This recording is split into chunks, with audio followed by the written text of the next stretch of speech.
everyone, here is the part 8. अब हम बात करेंगे आज की नारी वुमेन की।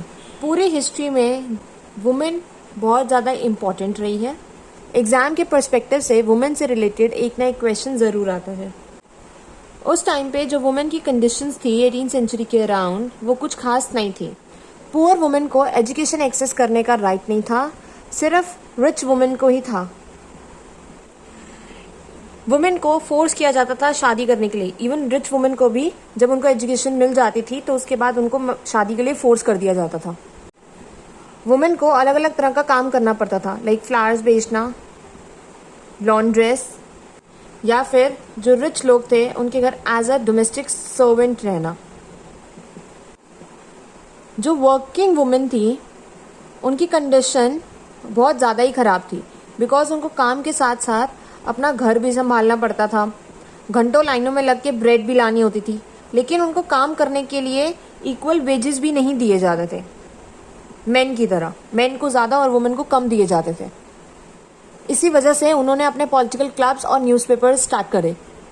उस टाइम पे 60 वुमेन्स क्लब जो थे वो एक्टिव थे, और जो सबसे फेमस था वो था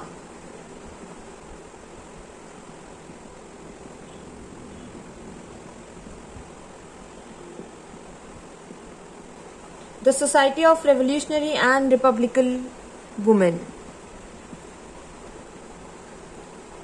इस क्लब की कुछ डिमांड्स भी थी। इनको सेम पॉलिटिकल राइट्स चाहिए थे मेन की तरह, like right to vote. Second is उनको असेंबली में इलेक्शन के लिए राइट्स चाहिए थे, और किसी पॉलिटिकल ऑफिस को होल्ड करने के लिए, मतलब जब हम इलेक्शन लड़ते हैं तो किसी पॉलिटिकल ऑफिस को होल्ड कर लेते हैं, उनको वो राइट चाहिए था। बट उससे पहले रेवोल्यूशनरी गवर्नमेंट ने उनकी कंडीशन को इम्प्रूव करने के लिए कुछ रूल्स बनाए थे। फर्स्ट, गर्ल्स के लिए स्कूलिंग कंपल्सरी कर दी थी। फोर्स मैरिज को हटा दिया गया था, और जो फोर्स मैरिज है वो कॉन्ट्रैक्चुअल बेसिस पर होगी under civil law. Third, divorce को लीगल कर दिया गया था, और मेन और वुमेन दोनों में से कोई भी उसके लिए अप्लाई कर सकता था। फोर्थ, वुमेन को जॉब्स के लिए ट्रेन किया जाएगा। वुमेन के जितने पॉलिटिकल क्लब्स या पॉलिटिकल एक्टिविटीज थी उनको बैन कर दिया गया था। उस टाइम पे एक एक्टिविस्ट थी, वुमेन एक्टिविस्ट ओलांपे दे गूज। ये गवर्नमेंट को ओपनली क्रिटिसाइज करती थी, स्पेशली द कॉन्स्टिट्यूशन जो था declaration of rights of man and citizen, क्योंकि उसके अंदर वुमेन के बारे में तो कुछ लिखा ही नहीं था।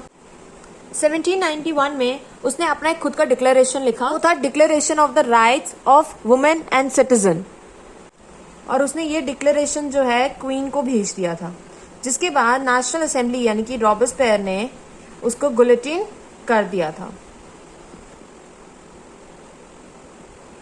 फाइनली जो इनकी मेहनत थी वो सफल हुई। अप्रॉक्स 150 साल के बाद 1946 में इनको ये सारे राइट्स जो है मिल गए।